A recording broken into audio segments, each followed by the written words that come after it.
Hey guys, so this is going to be a video on how to kind of go over the basics of getting started with Mocha AE for After Effects. So whether you're in class for the lesson or not, this might be a good way for you to kind of come back and watch this. I'm going to go over 3 different videos and how we can actually track with them. So, and all these will be in the common drive, but we're going to do one with the face track, we'll do one with the garage, and then we'll do this old sign here.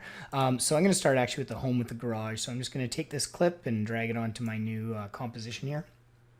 And basically, when we talk about tracking, we've already done a little bit of After Effects tracker, and that is using points or pixels. So it basically looks at certain points and it tries to determine either how the camera moved or where an object is moving. Well, Mocha is different. Mocha is called a planar tracker. So it's actually looking for kind of shapes or surfaces, and it tracks them over time. And it's probably going to be a lot better than what you've already done. So to get started, I'm just going to go over to my effects here, and I'm going to apply an effect called Mocha. So we'll go to Mocha AE. I'll just drag that on there. So in my effect controls, I'm going to turn on Mocha just by clicking that. Now, if you get this message here, it says it's not set to full resolution, change your setting right here to full. Okay, you'll just get a better track. So I'll try it one more time. And here we go. So I'm just going to start here. Now, in terms of the controls, they're a little different. One that you're going to really want to use is the Z key. And when you hold down Z, that's how you're going to zoom. And then you just kind of use your mouse with your left mouse button and kind of move back and forth. But otherwise, there's not too much to it. I mean, here's your bar that you can scroll through your video.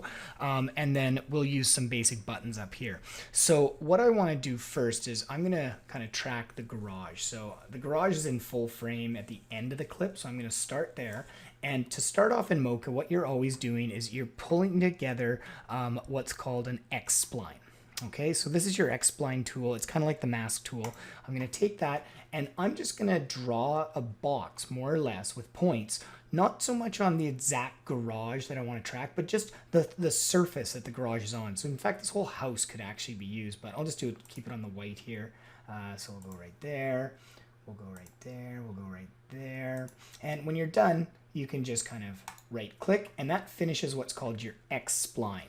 And if you want to kind of tighten up those corners, if you're tracking a square, you can do it right there. I'll just tighten those up a little bit. Okay, and from here, I'm going to track. Now, I have to tell Mocha what do I want it to track. There's the position, the scale, the rotation, if it skews, and perspective if the camera changes. Now, it's really not changing all that much. It's a pretty simple video, but just as a good habits, I'm going to put all of them on. So I'm going to activate perspective, and then I'm going to rename my layer to what this is, which in this case is the garage, and that'll help me later when I go back to After Effects. Okay, now from here, we can actually do the tracking. So what I'll do is I'm just going to hit the backwards, because of course I'm at the end, and let it do its magic. And you'll find that this tracker is considerably faster than you will get in After Effects. So I'll let this track and then I'll come back. Okay, now the tracker looked like it held pretty well, and now as you kind of scroll through, you can see that that X-spline that we made is attached to it. But that X-spline is just the area that it's looking in, okay? What we need to do now is actually create what we call or identify the planar surface itself, and this is what we're actually going to replace. So I'm going to take the planar surface here and I'm going to get it to show. So this is my planar surface. Okay, and I can grab the 4 handles, and this is where I'm just going to eyeball it to make sure that it is kind of aligned properly. And you can see right now that is not aligned properly. If you want a better example, you could put a grid on.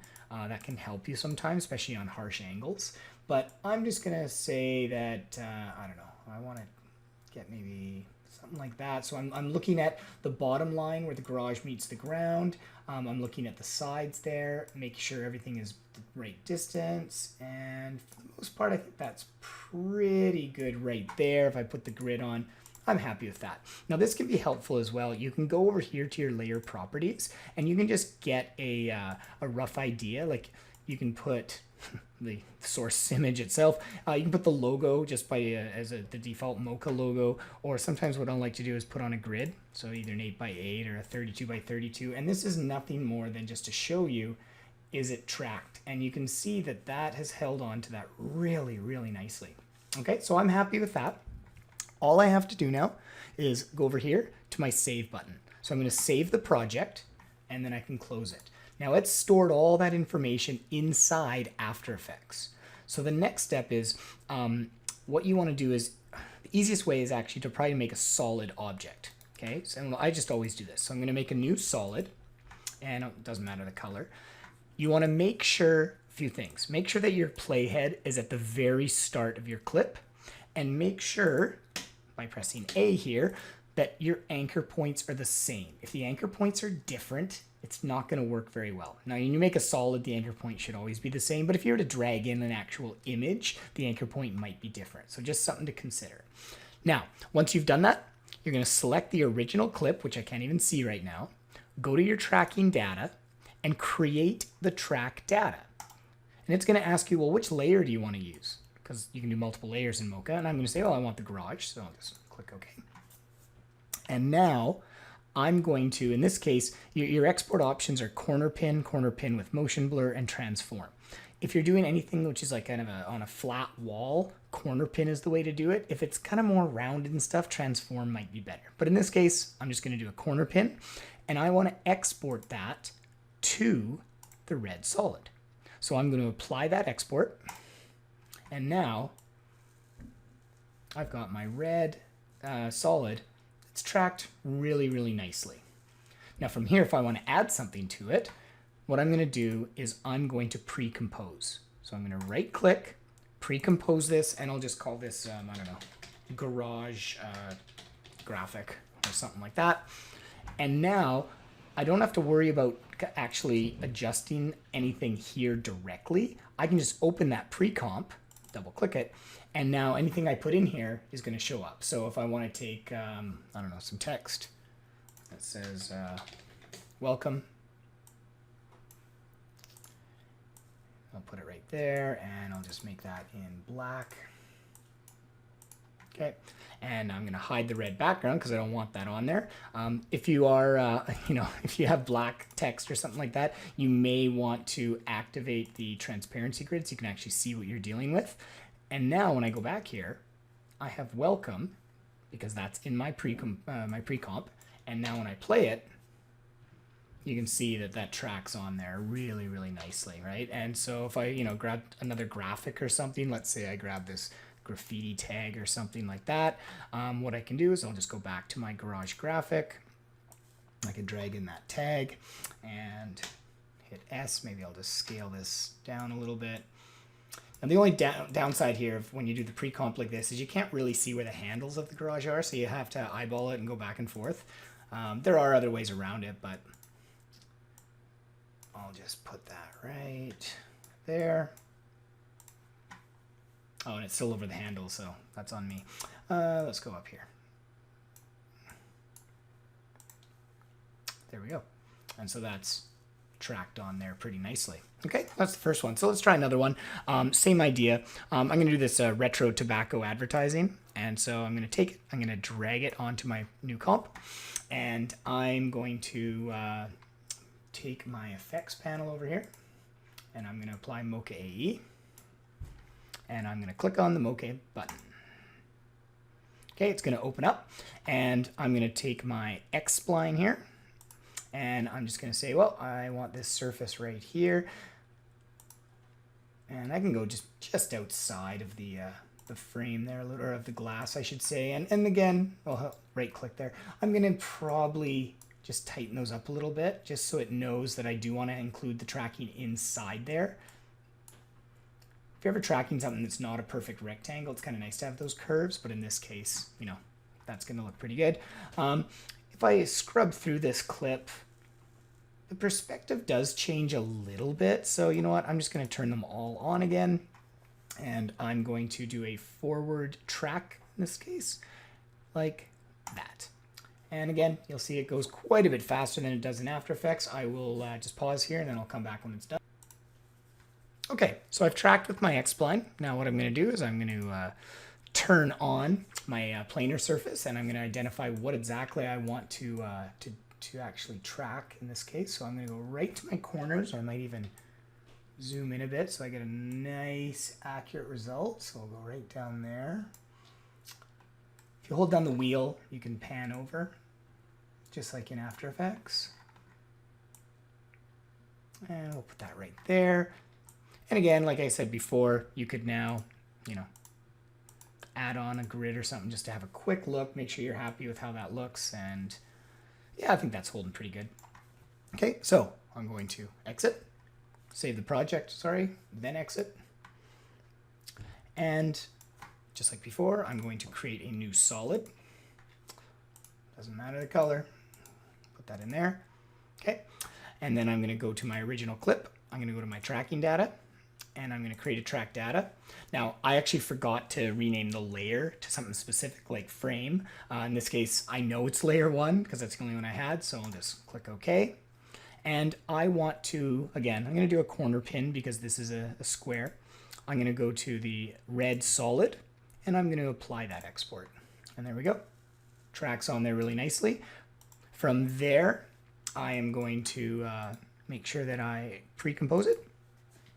And I'll just call this, I don't know, framed art. Now what I can do is I can double click it, and I have full access to, change stuff in here. Now one thing you'll notice is that the shape is very different, right? This is almost a portrait looking thing, and this is a 1920 by 1080. So in this case, I'm gonna actually put like put a Marvel poster in there. This is gonna seem really weird, but when I put it in there, I actually want to distort the heck out of it.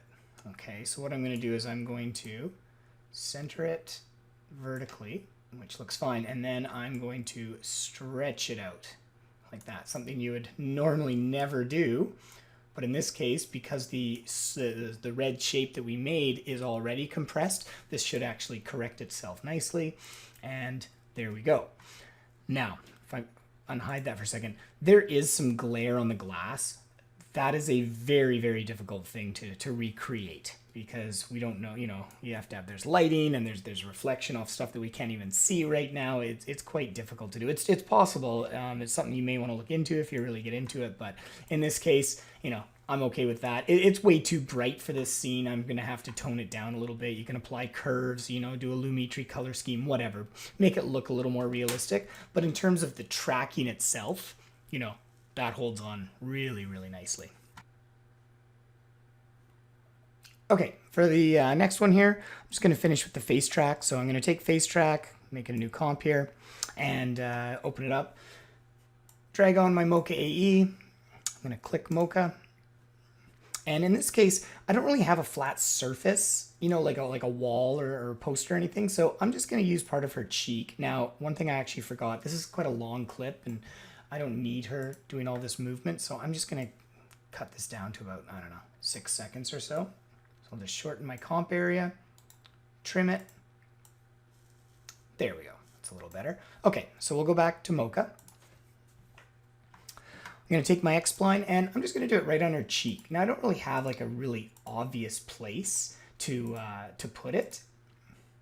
It's not like there's one flat spot, so I'm going to throw it there and just see what happens. I'll right click to end. There we go. So I've got that spot. I'll add a perspective on it, and maybe I'll just rename my layer. This is going to be her left cheek, and I'm going to track it, and then I'll just come back when it's done. Okay, so I think that tracked pretty nicely. So now we'll just go over here, and we will have a look at what it's actually going to put on there. So it puts on this shape right here. Right now it's kind of hard just because, again, it's not a wall, right? So I'm going to go to my layer properties and just put on the Mocha logo just so I can kind of see it. What I'm doing here is I'm just messing around a little bit to get this so it looks like it's kind of lying flat on her cheek.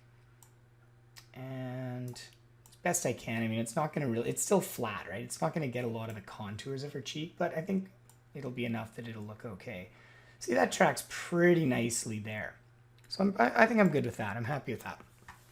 So what I'm going to do is I'm going to save. close. And I'm going to make a new solid. And again, doesn't matter the size. We do want to make sure that our anchor points are the same, which they are, and we're at the very beginning of the clip, which we are. So I'm going to go to my face track. I'm going to go to my tracking data. I'm going to create some track data. We know it's coming from the left cheek. I'm going to do a transform in this case. Again, my experience is it's a little better if it's kind of more of an organic feel as opposed to like a flat wall or whatever. So I'll transform it. We're transforming the red solid, and let's apply that. Now, it's huge, but in theory, it should still work fine. Okay, so what I'm going to do here is I'm going to pre-compose, and I'll just call this left cheek. And I'm going to open up that left cheek pre-comp, and I'm not going to need the red in there. I'll just make it transparent. And I don't know, I think I have do I have a tattoo here? I think I've got one somewhere. There we go. Let's drag that in. So that's the tattoo. Now, I think that's going to be way too big. So let's just try it.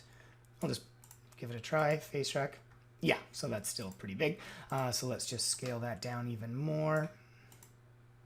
That's not too bad there. And from here,